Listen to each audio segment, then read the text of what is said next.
यात्रा के दौरान भारतीय नौसेना प्रमुख एडमिरल करमबीर सिंह और कई नौसैनिक अधिकारियों और नेताओं से करेंगे बातचीत।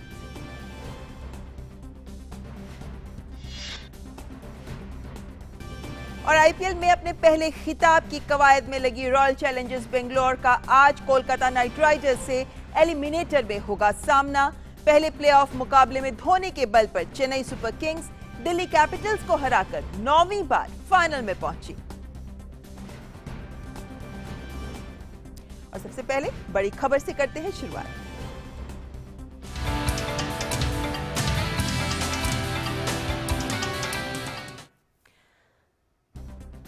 प्रधानमंत्री नरेंद्र मोदी ने आज वीडियो कॉन्फ्रेंसिंग के माध्यम से भारतीय अंतरिक्ष संघ का शुभारंभ किया और इस अवसर पर प्रधानमंत्री ने अंतरिक्ष उद्योग के प्रतिनिधियों से भी बातचीत की। पीएम ने कहा कि भारत में इतने निर्णायक सरकार पहले कभी नहीं रही। अंतरिक्ष क्षेत्र और अंतरिक्ष प्रौद्योगिकी में बड़े सुधार इसी कड़ी में हो रहे हैं। प्रधानमंत्री ने कहा कि देश में इतने बड़े पैमाने पर सुधार इसलिए हो रहे हैं क्योंकि आत्मनिर्भर भारत को लेकर सरकार का विजन स्पष्ट है। प्रधानमंत्री ने कहा कि भारत उन चंद देशों में शामिल है जिनके पास अंतरिक्ष क्षेत्र में एंड टू एंड टेक्नोलॉजी है और इसके जरिए अंतिम व्यक्ति का जीवन सुधारने में भी मदद मिल सकती है। आज अगर भारत दुनिया की टॉप की डिजिटल इकोनॉमी में से एक है तो इसके पीछे एक बड़ा कारण यह है कि हमने डेटा की ताकत को गरीब से गरीब को भी सुलभ बनाया है।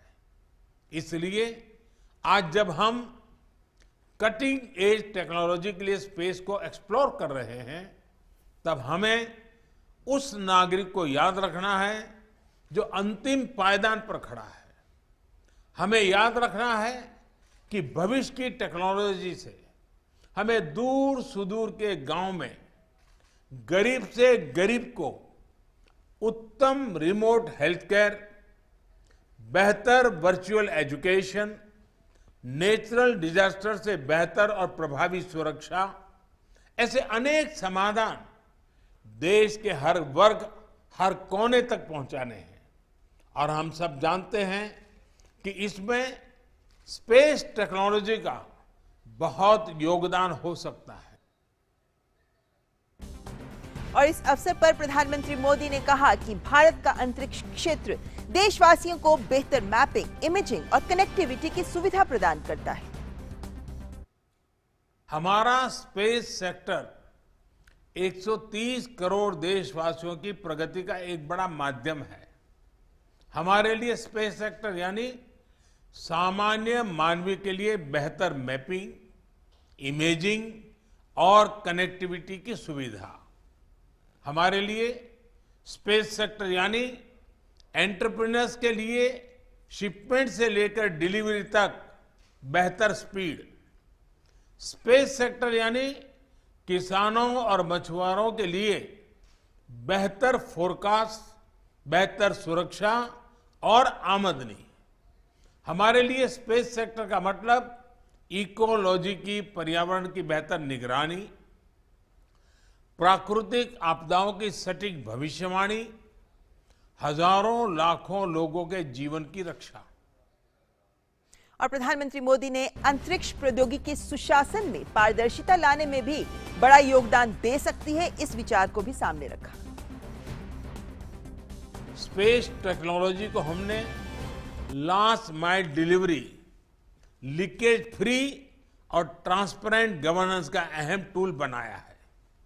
गरीबों के घरों, सड़कों और दूसरे इंफ्रास्ट्रक्चर प्रोजेक्ट्स में जियो टैगिंग का उपयोग हो, सैटेलाइट इमेजरी से विकास कार्यों की मॉनिटरिंग हो, फसल बीमा योजना के तहत तेजी से क्लेम सेटल करना हो, नाविक सिस्टम से करोड़ों मछुआरों की मदद हो, डिजास्टर मैनेजमेंट से जुड़ी प्लानिंग हो। हर स्तर पर स्पेस टेक्नोलॉजी गवर्नेंस के प्रोएक्टिव और ट्रांसपेरेंट बनाने में मदद कर रही है। और प्रधानमंत्री मोदी ने कहा कि सरकार एक भागीदार के तौर पर उद्योग, युवा इनोवेटर, स्टार्टअप क्षेत्र में मदद कर रही है और ऐसा करना जारी रखेगी। इसी के साथ ही ज्यादातर सेक्टर्स को निजी क्षेत्रों के लिए खोला भी जा रहा है और अंतरिक्ष क्षेत्र भी उन्हीं में से एक है। प्राइवेट सेक्टर के पार्टिसिपेशन को फैसिलिटेट करने के लिए देश ने इन स्पेस की स्थापना भी की है। इन स्पेस सेक्टर से जुड़े सभी मामलों में एक सिंगल विंडो इंडिपेंडेंट एजेंसी के तौर पर काम करेगी। इस सेक्टर के प्लेयर्स को, उसके प्रोजेक्ट्स को और गति मिलेगी। और अब बात ताजा खबर की।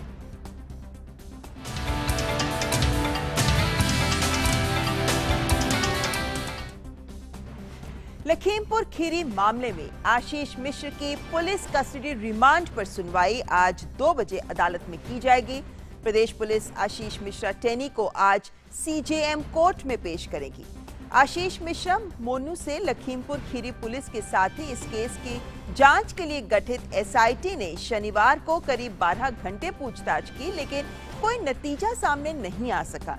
अदालत के बाहर भारी संख्या में पुलिस बल तैनात किया गया है।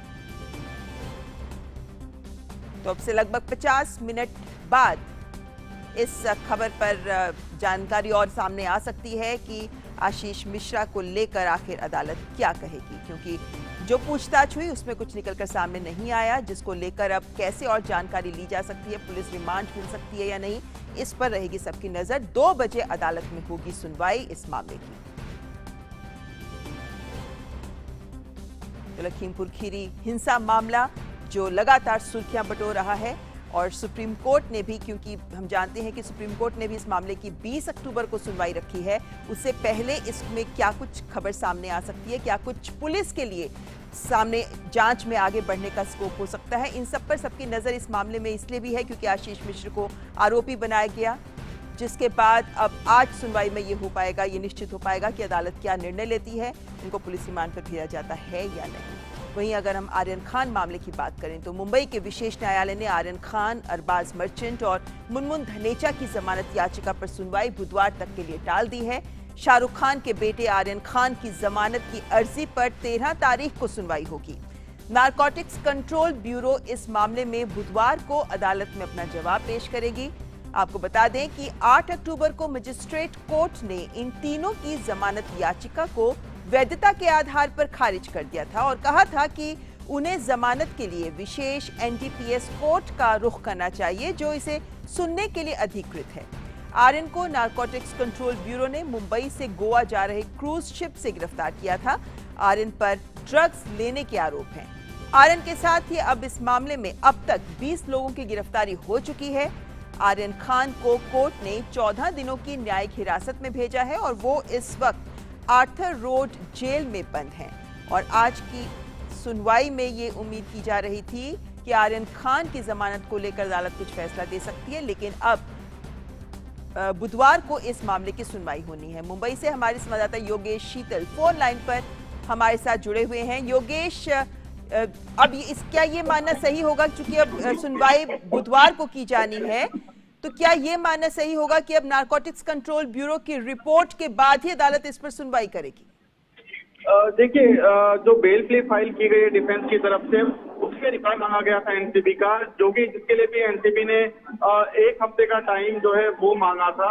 7 से 10 दिनों का टाइम बेसिकली मांगा गया था रिप्लाई फाइल करने के लिए, लेकिन कोर्ट ने 3 दिनों का समय दिया है। मसलन आप देख सकते हैं कि बुधवार को जो है एनसीबी अपनी रिप्लाई जो है वो फाइल करेगी, क्योंकि एक प्रोसीजर है, जब भी कोई एक्यूज अपना बेल प्ले फाइल करता है तो एजेंसी या पुलिस से रिप्लाई फाइल मांगा जाता है कि आपका इस पे क्या कहना है, क्या कंसर्न है, जो रेज करना होता है। उसी के तहत जो है वो अब बुधवार को एनसीबी इस मामले में अपना रिप्लाई फाइल करेगी और उसके बाद जो है आर्गुमेंट इस मामले में बेल पर जो है इंटरिम बेल की बात तो शुरू में कही गई थी डिफेंस एडवोकेट की तरफ से, वो जो है वो शुरू होगा। इससे पहले जैसा कि हमने देखा था कि 8 तारीख को ऑलरेडी जो मजिस्ट्रेट कोर्ट है वहां से इनकी बेल याचिका जो बेल फी थी वो रिजेक्ट हुई थी। उसकी सबसे बड़ी वजह ये थी कि मेंटेनेबिलिटी नहीं थी, जो कि 3 साल से ज्यादा की सजा है इस मामले में जिसमें ये आरोपित किए गए हैं।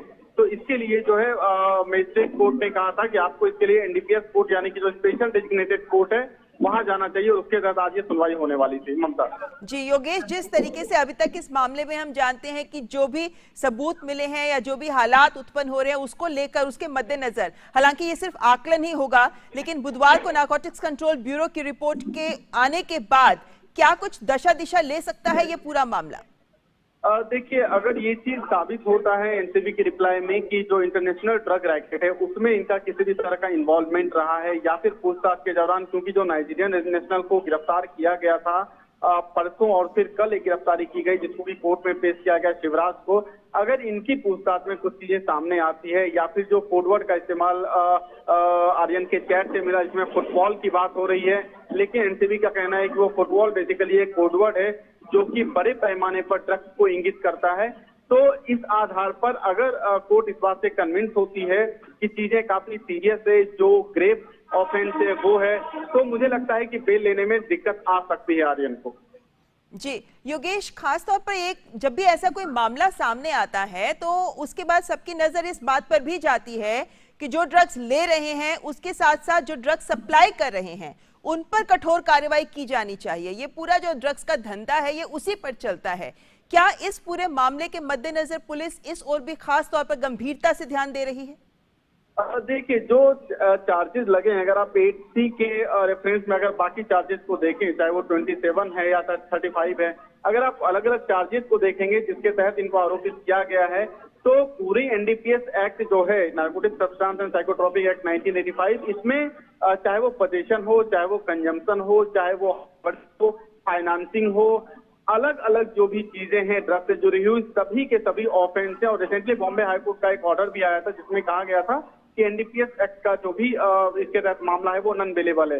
तो एक ग्रेव क्राइम जिसको हम बोलते हैं वो माना जाता है अगर एनडीपीएस के तहत मामला दर्ज होता है। तो इस पर्टिकुलर अगर आप मामले को लें तो जितने भी आरोपी हैं सब पे अलग अलग मामला है, अलग अलग चार्जेस दर्ज हैं, क्योंकि इसमें सबसे जो मुख्य होता है वो क्वांटिटी होता है। किसी के पास स्मॉल क्वांटिटी है, किसी के पास इंटरमीडिएट है, किसी के पास कमर्शियल क्वांटिटी है। जो मेन आपूर्तिकर्ता जिसकी मैं बात कर रहा हूँ शिवराज की, वो उसके पास से कमर्शियल क्वांटिटी मिला है, तो उसकी पनिशमेंट काफी ज्यादा होती है। इवन के एनडीपीएस में कैपिटल पनिशमेंट तक की सजा है। तो अभी ये देखना होगा कि कोर्ट में क्या चीजें सामने आती है, और जैसा मैंने आपको बोला कि चार्जेज अलग हैं तो ऑब्वियसली आर्गुमेंट भी अलग अलग होंगे इस पूरे मामले में। जी बिल्कुल, और इस आर्गुमेंट पर भी नजर रहेगी, लेकिन फिलहाल रहेगा बुधवार का इंतजार जब नारकोटिक्स कंट्रोल ब्यूरो अपना जवाब पेश करेंगे। शुक्रिया आशीष हमारे साथ जुड़ने के लिए। योगेश शीतल मुंबई से हमारे साथ इस खबर पर जानकारी देते हुए। आइए अब नजर डाल लेते हैं अन्य राष्ट्रीय खबरों पर।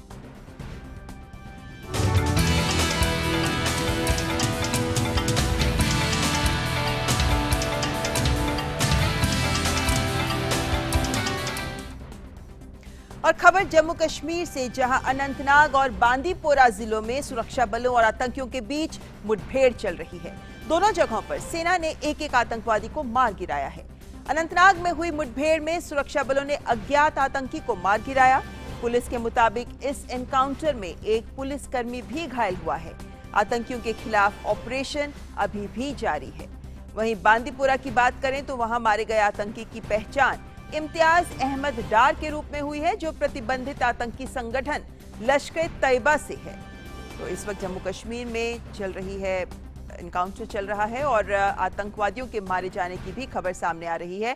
और इस वक्त श्रीनगर से हमारे संवाददाता सलमान काजी से हम लेंगे इस बारे में और जानकारी, लेकिन आतंकियों के खिलाफ ऑपरेशन अभी भी चल रहा है। सलमान काजी हमारे साथ जुड़ गए हैं। सलमान, क्या कुछ जानकारी मिल पा रही है इन दोनों एनकाउंटर्स को लेकर फिलहाल? देखिए, अभी तक जो हमारे पास लेटेस्ट जानकारी है उसके हिसाब से जो ये एनकाउंटर है, एक तो हाजिन एरिया है, ये गुंज जहांगीर का नाम है, ये बांदीपुरा डिस्ट्रिक्ट में है और नॉर्थ कश्मीर में है। और दूसरा एनकाउंटर जो है खगुंड एरिया है अनंतनाग में, साउथ कश्मीर में।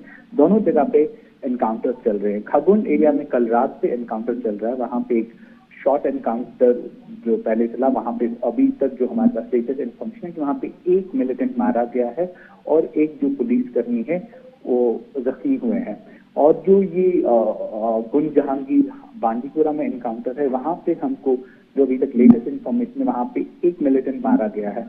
और लेकिन खास बात ये है जो ये बांदीपुरा में एनकाउंटर है, इस एनकाउंटर में जो मारा गया है इसको आईजी पुलिस जो है उन्होंने कहा है कि ये सिविलियन किलिंग जो हुई थी शाहगुन में, जहां पे एक सूमो ड्राइवर को मारा गया था, तो उसमें इन्वॉल्व थे। तो ये पुलिस के लिए एक बहुत बड़ी कामयाबी है, क्योंकि उन पे काफी प्रेशर था। जो ये रिसेंट स्पेट ऑफ सिविलियन किलिंग्स हुई थी, इनके बारे में इनके जो परपेट्रेटर्स हैं उनको फाइंड आउट करने में, और उनको और इस सिलसिले में कल उन्होंने 4 गिरफ्तारियां की हुई थी, और लगता है उन्हीं गिरफ्तारियों से इंटेलिजेंस के बेस पे जो इंटेलिजेंस इनपुट मिला है उनको, तो उसमें ये इनकाउंटर हुआ है। और ये इम्तियाज अहमद डार है, पुलिस ने कहा है कि ये एलईटी और टीआरएस से ताल्लुक रखता है, और अभी तक ये वहां पे इनकाउंटर, हालांकि फायरिंग रुकी हुई, लेकिन उस पूरे इलाके में सर्च अभी भी जारी है। जी सलमान, जिस तरीके से सिविलियंस की, निर्दोष नागरिकों को मारा जा रहा था इन आतंकवादियों के द्वारा, उसके मद्देनजर ये बात स्पष्ट थी कि अब आईएसआई एक अलग रणनीति के साथ जम्मू कश्मीर में इस तरह के मामलों को बढ़ाना चाहती है। ये कहा जा सकता है कि उन्हीं के नापाक इरादों को खत्म करने के लिए अब सेना ने जिस तरीके से लोगों को गिरफ्तार किया, और आपने बताया कि पूछताछ भी हुई है उन लोगों से, ये माना जा सकता है कि आने वाले दिनों में इस तरीके के और ऑपरेशंस हो सकते हैं, क्योंकि ऐसे आतंकवादियों को, लश्कर तैयबा से भी इनमें से एक का संबंध था, इन्हें खत्म करना, नेस्तनाबूद करना ही हमारी सेना का एक लक्ष्य है। देखिए, जो यहाँ पे सीनियर सिक्योरिटी ऑफिसर्स हैं आर्मी और पुलिस से, उनका कहना है कि यहाँ पे एक नया हाइब्रिड मिलिटेंसी, जहाँ पे स्मॉल वेपन्स को पुश किया जा रहा है, उनको दिया जा रहा है, और सिविलियन को टारगेट करने की नई स्ट्रैटेजी बनाई गई है, ताकि उनको अपने पॉलिटिकल जो गोल्स हैं वो उस पे आगे बढ़े। लेकिन उन्होंने कहा है कि इसके लिए उन्होंने फ्रंट भी नई ऑर्गेनाइजेशन बनाई है, जैसे जो पुरानी ऑर्गेनाइजेशन को रीनेम किया, जैसे एलईटी को उन्होंने टीआरएस बना दिया है।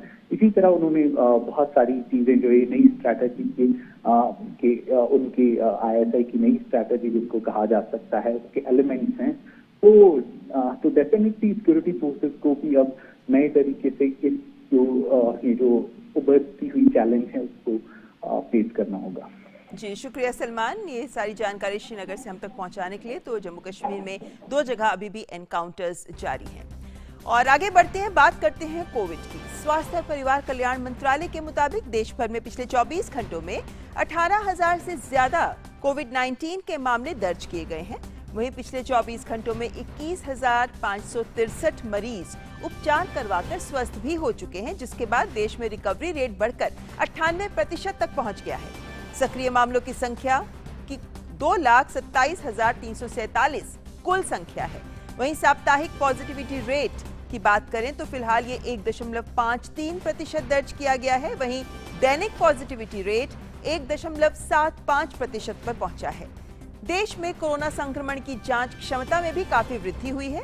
अब तक कुल 58 करोड़ 36 लाख से अधिक नमूनों का परीक्षण किया गया है। और टीकाकरण की बात करें तो कोरोना के खिलाफ टीकाकरण अभियान में भारत तेजी से आगे बढ़ रहा है। केंद्रीय स्वास्थ्य और परिवार कल्याण मंत्रालय के मुताबिक राष्ट्रव्यापी टीकाकरण अभियान के तहत देश में अब तक 95 करोड़ 19 लाख से अधिक कोविड टीकों की खुराक दी जा चुकी है।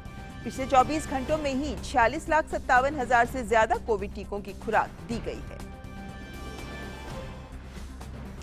आज लोकनायक जयप्रकाश नारायण की जयंती है। प्रधानमंत्री नरेंद्र मोदी ने लोकनायक जयप्रकाश नारायण की जयंती पर उन्हें याद किया।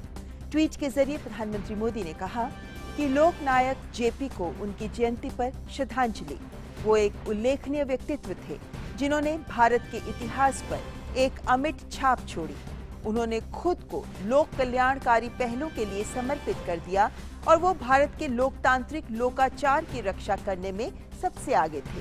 हम उनके आदर्शों से बहुत प्रभावित हैं।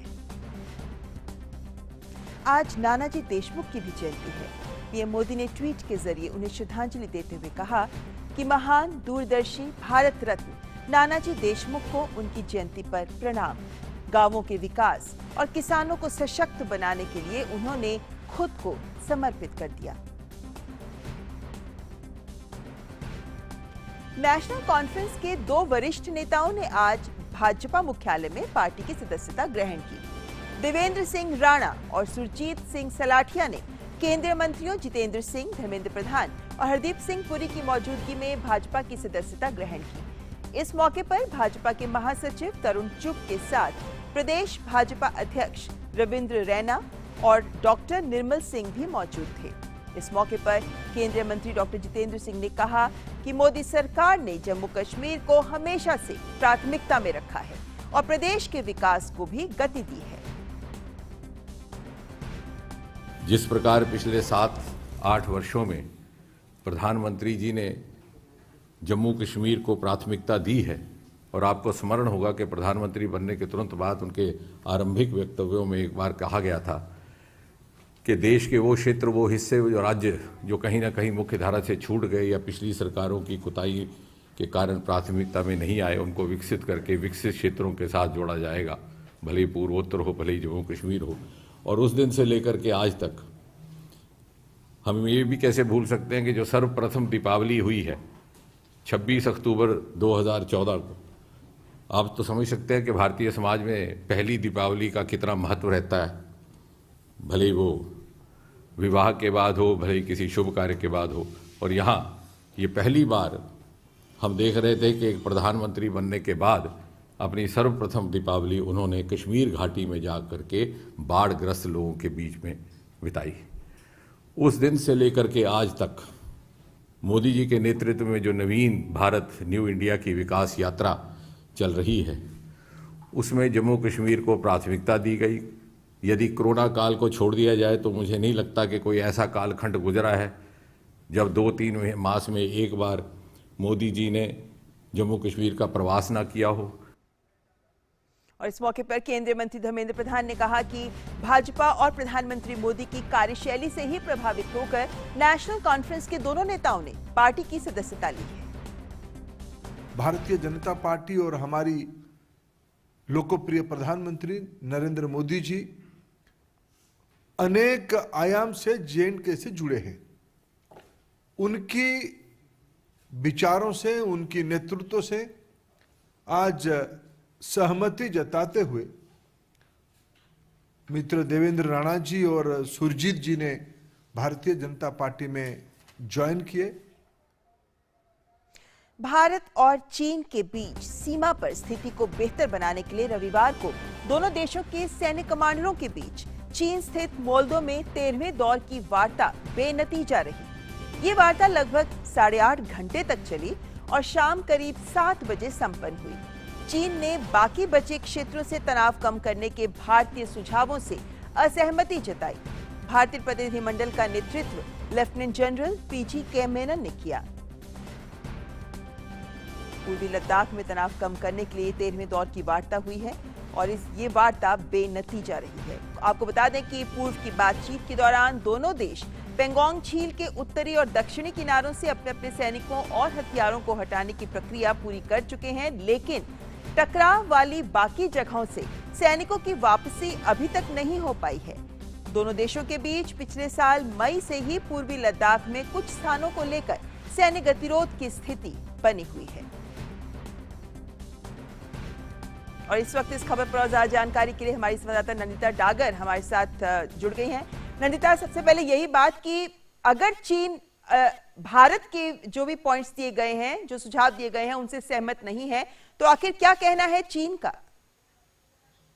जी ममता, सबसे बड़ी खबर तो इस पूरी प्रेस रिलीज से, जो कि आज सवेरे करीब 9, साढ़े 9 बजे के करीब आर्मी ने रिलीज की है, और इसे माना जाना चाहिए ये एक आधिकारिक या अथॉरिटेटिव स्टेटमेंट है गवर्नमेंट ऑफ इंडिया की। उसमें ये साफ कह दिया गया है कि ये टॉक्स इनकंक्लूसिव हुई हैं, यानी कि कोई हेडवे या कोई ब्रेक थ्रू इनमें नहीं निकला है। आपने जो सवाल पूछा कि चीन की तरफ से क्या सुझाव दिए गए हैं, जी इंडिया ने तो जो सुझाव दिए थे अलग फ्रिक्शन पॉइंट्स या स्टैंड ऑफ पॉइंट्स पे, स्टैंड ऑफ या फेस ऑफ को रिजॉल्व करने के लिए या उसे सुलझाने के लिए, उसको चीन ने मानने से कल की वार्ता में इनकार कर दिया। और ये प्रेस रिलीज बहुत ही ज्यादा अलग इस मामले में है क्योंकि अभी तक जितनी भी 12 राउंड्स की टॉक्स हुई हैं, हमारे military to military talks LAC पर लद्दाख की पे, हमेशा एक कॉर्डियल और फॉर्मल भाषा इस्तेमाल हुई है।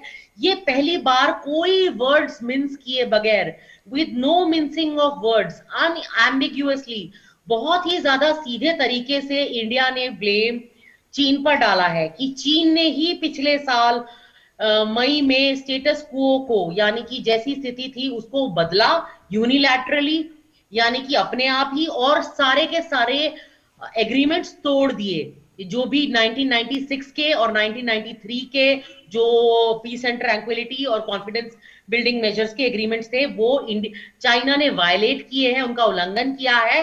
और अब चीन पे है कि अगर वो इंडिया के साथ बायलैटरल टाइज अच्छी चाहता है, रिश्ते अच्छे चाहता है, तो वो इस चीज पर निर्भर है कि LAC पर, लद्दाख पर शांति और स्टेबिलिटी बहाल हो। लेकिन इसकी कोई आशंका ममता नजर नहीं आ रही है, क्योंकि कल की जो टॉक्स थी, जैसे कि आपने सही अपने इंट्रोडक्शन में बताया कि 10:30 बजे के करीब ये शुरू हुई और शाम के 7 बजे खत्म हुई। हम भी कल पूरे दिन इस पर रिपोर्ट कर रहे थे।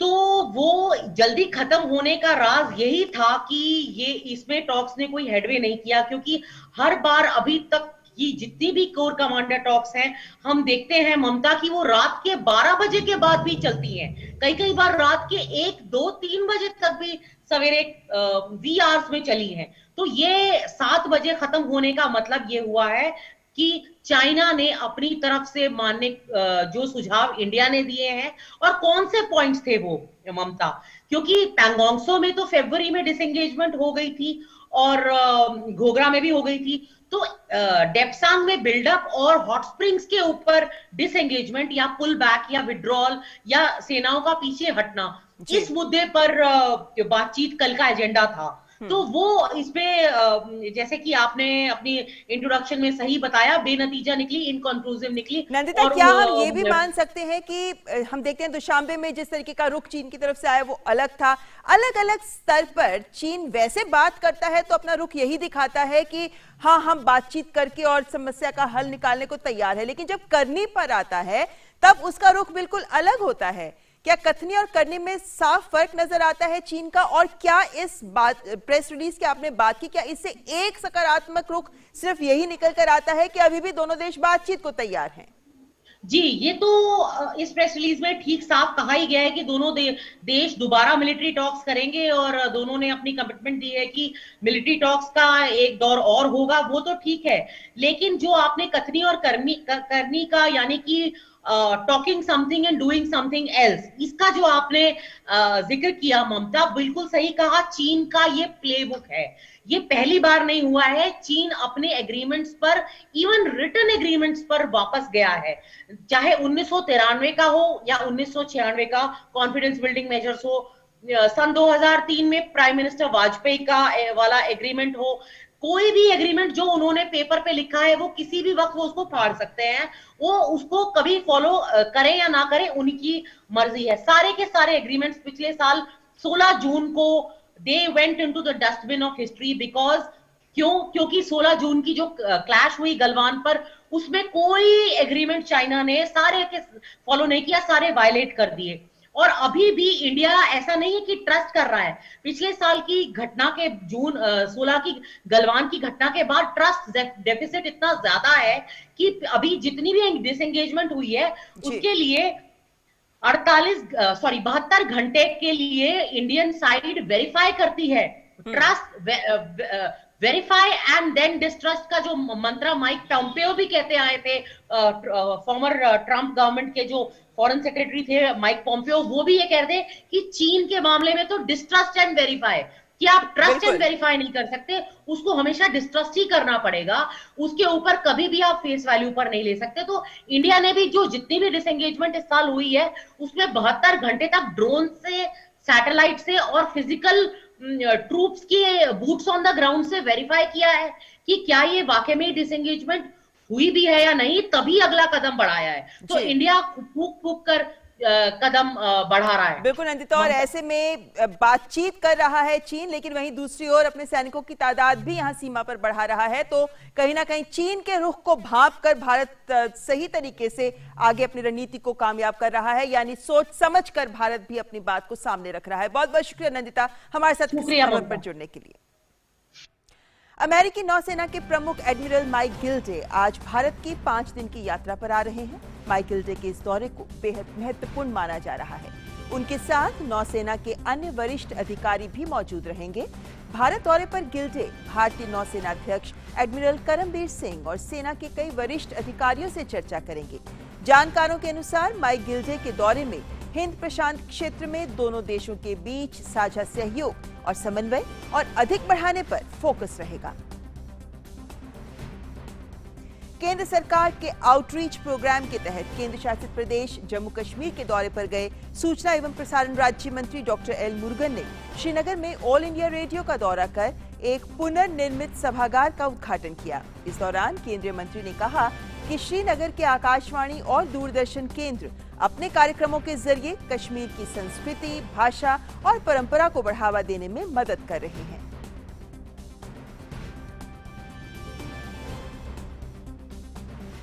AR Srinagar has been playing very important role since last several decades.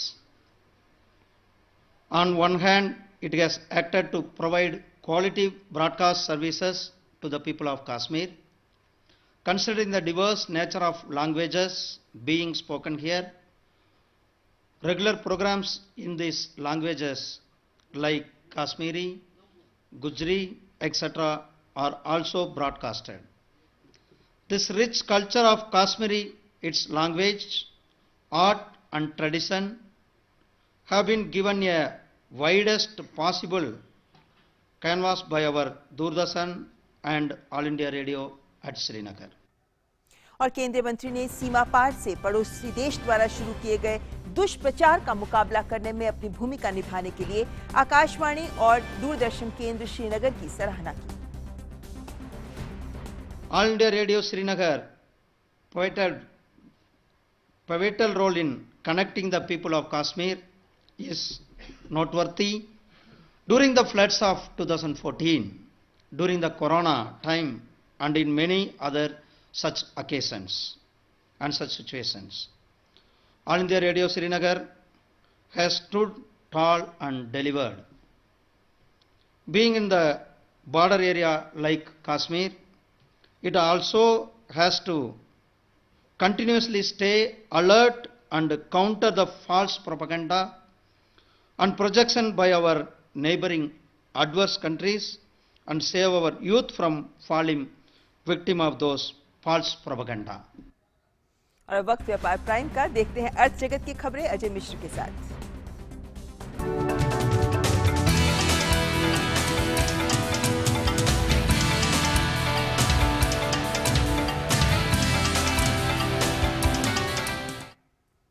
तो अजय, क्या कुछ खास है आज व्यापार प्राइम में? धन्यवाद ममता। आज वित्त मंत्री निर्मला सीतारमण 7 दिनों की आधिकारिक यात्रा पर अमेरिका रवाना हो चुके हैं। वित्त मंत्री निर्मला सीतारमण विश्व बैंक और IMF की वार्षिक बैठकों के साथ साथ G20 के वित्त मंत्रियों और केंद्रीय बैंक के गवर्नर्स की बैठक में हिस्सा लेने के लिए अमेरिका के 1 हफ्ते के दौरे पर रवाना हुई हैं। अमेरिका की इस आधिकारिक यात्रा के दौरान वे अमेरिका के वित्त मंत्री जैनेट येलन से भी मिल सकती हैं। वित्त मंत्रालय ने सोमवार को ट्विटर पर लिखा, केंद्रीय वित्त मंत्री निर्मला सीतारमण 11 अक्टूबर 2021 से शुरू होने वाली अमेरिका की अपनी आधिकारिक यात्रा के दौरान IMF एवं विश्व बैंक की वार्षिक बैठकों, G20, FMCBG बैठक, भारत अमेरिका आर्थिक और वित्तीय वार्ता तथा निवेश से जुड़ी दूसरी बैठकों में हिस्सा लेंगी। अमेरिका की आधिकारिक यात्रा के तहत वो बड़े पेंशन फंड्स और निजी इक्विटी कंपनियों सहित निवेशकों को भी संबोधित करेंगी और उन्हें भारत के विकास के सफर का हिस्सा बनाने के लिए आमंत्रित कर सकती हैं। महामारी के प्रकोप के बाद ये पहली बार है कि अंतर्राष्ट्रीय मुद्रा कोष और विश्व बैंक की वार्षिक बैठक प्रत्यक्ष उपस्थिति में हो रही है। सीतारमण 13 अक्टूबर को निर्धारित FMCBG की बैठक में हिस्सा लेंगी, जिसमें वैश्विक कर सौदे को मंजूरी मिलने की भी उम्मीद है। और बाजार से बड़ी खबर आ रही है। सेंसेक्स और निफ्टी ने एक बार फिर से ऐतिहासिक स्तर को छुआ है। सेंसेक्स और निफ्टी आज हफ्ते की जो शुरुआत की है वो बहुत ही बेहतरीन की है। आपको बताएं कि शेयर बाजार इस हफ्ते की शानदार शुरुआत नई ऊंचाई पर पहुंच चुका है और सेंसेक्स 60,400 के ऊपर और निफ्टी ने 18,000 का आंकड़ा पार किया। और ऐसा माना जा रहा है कि जो ये बुल रन है वो अभी भी थमने वाला नहीं है। IT और टेक्नोलॉजी को छोड़कर के सभी सेक्टर इस वक्त हरे निशान में कारोबार करते हुए नजर आ रहे हैं। TCS को सबसे ज्यादा नुकसान आज के कारोबार में पहुंचा है, लेकिन ऑटो, बैंक, मेटल्स और PSU कंपनियों के शेयरों में उछाल देखा जा रहा है। अब केंद्र सरकार ने घरेलू बाजार में खाद्य तेलों की कीमतें कम करने के उद्देश्य से इनकी भंडारण की सीमा तय कर दी है। उपभोक्ता मामलों के मंत्रालय ने अगले साल 31 मार्च तक खाद्य तेलों और तिलहनों के स्टॉक रखने की सीमा निर्धारित कर दी है। मंत्रालय के मुताबिक इस फैसले से देश भर के उपभोक्ताओं को राहत मिलेगी। अंतर्राष्ट्रीय बाजार में खाद्य तेलों की ऊंची कीमतों का घरेलू बाजार पर भी असर पड़ रहा है। मंत्रालय ने बताया कि ऐसी बहुआयामी नीति बनाई गई है जिसमें खाद्य तेलों जैसी आवश्यक वस्तुओं के मूल्य नियंत्रण में रहे। इसके तहत आयात शुल्क व्यवस्था को तर्कसंगत बनाया गया और सभी स्टेक होल्डर्स को स्टॉक की जानकारी अपने आप घोषित करने के लिए एक वेब पोर्टल भी शुरू किया गया।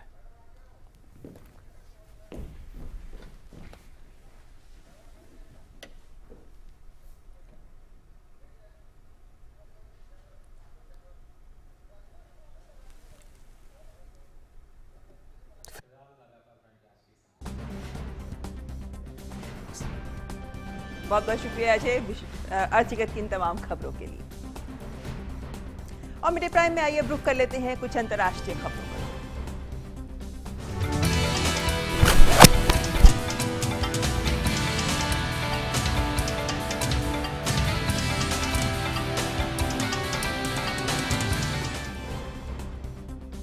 इराक के संसदीय चुनाव में रविवार को रिकॉर्ड सबसे कम मतदान दर्ज किया गया।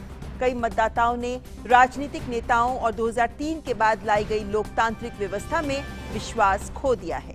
चुनाव आयोग की गणना के अनुसार ये मतदान 2003 के बाद किसी भी चुनाव में सबसे कम मतदान है। वहीं शुरुआती नतीजे आज आने की उम्मीद है।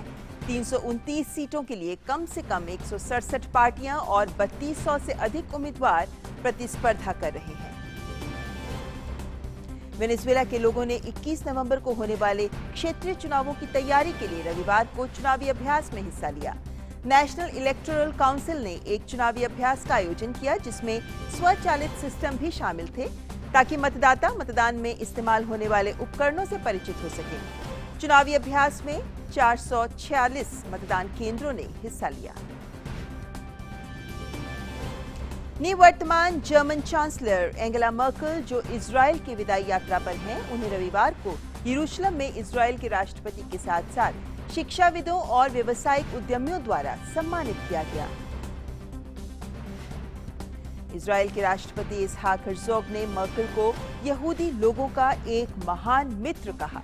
इसके अलावा उन्हें इजरायल के प्रौद्योगिकी संस्थान से डॉक्टरेट की मानद उपाधि भी मिली। मर्केल ने प्रधानमंत्री नफ्ताली बेनेट और इजरायली उच्च तकनीक और व्यापार उद्यमियों के एक समूह से भी मुलाकात की।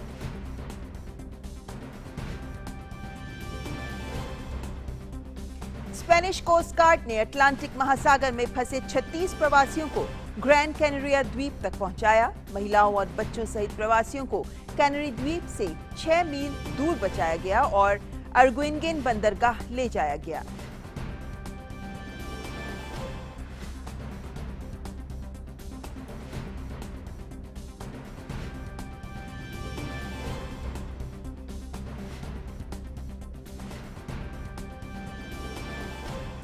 और अब रुख करते हैं खेल जगत का और यहाँ की खबरें जानने के लिए चलते हैं गौरव के पास।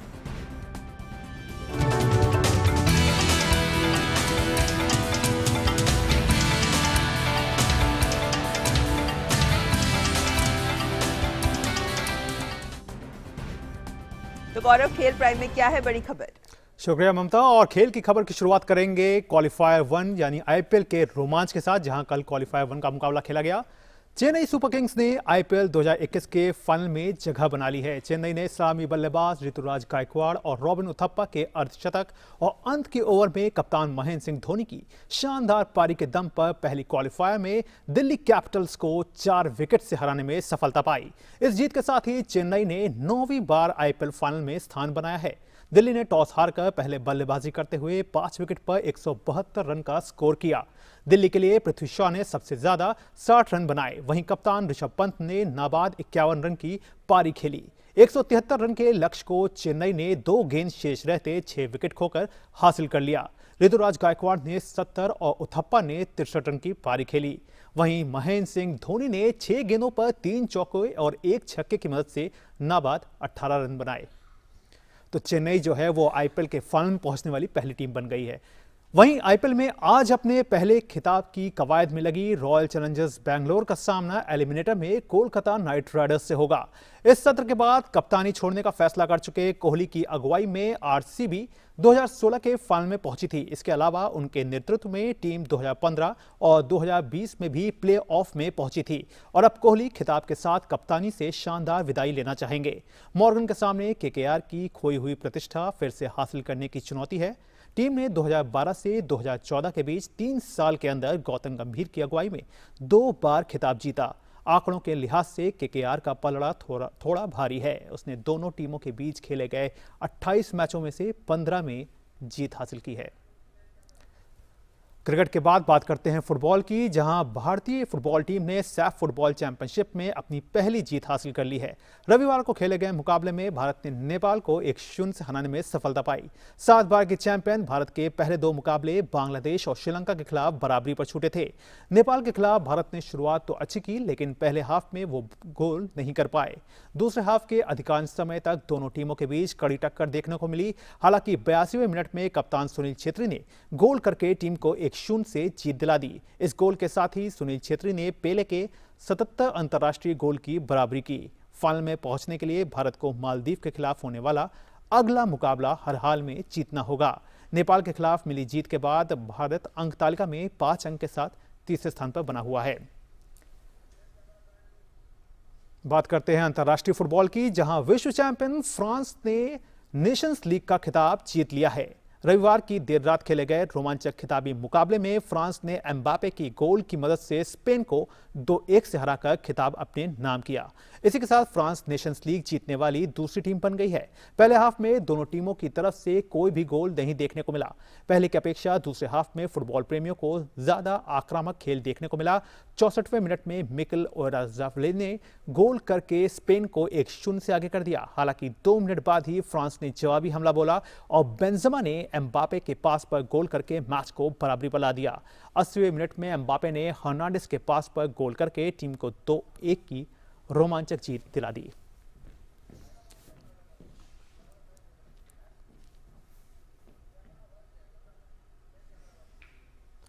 तो ये थी खेल जगत से जुड़ी हुई तमाम बड़ी खबरें, लेकिन बाकी खबरों के लिए वापस चलते हैं अपनी सहयोगी ममता के पास।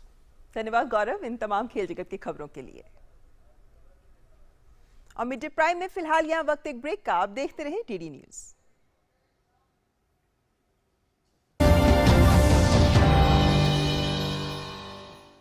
पढ़ता है, खेलता है, झूलता उछलता है, दौड़ता कभी कभी दौड़ कराता है, आगे आगे बढ़ता है इंडिया, अमूल दूध पीता है इंडिया।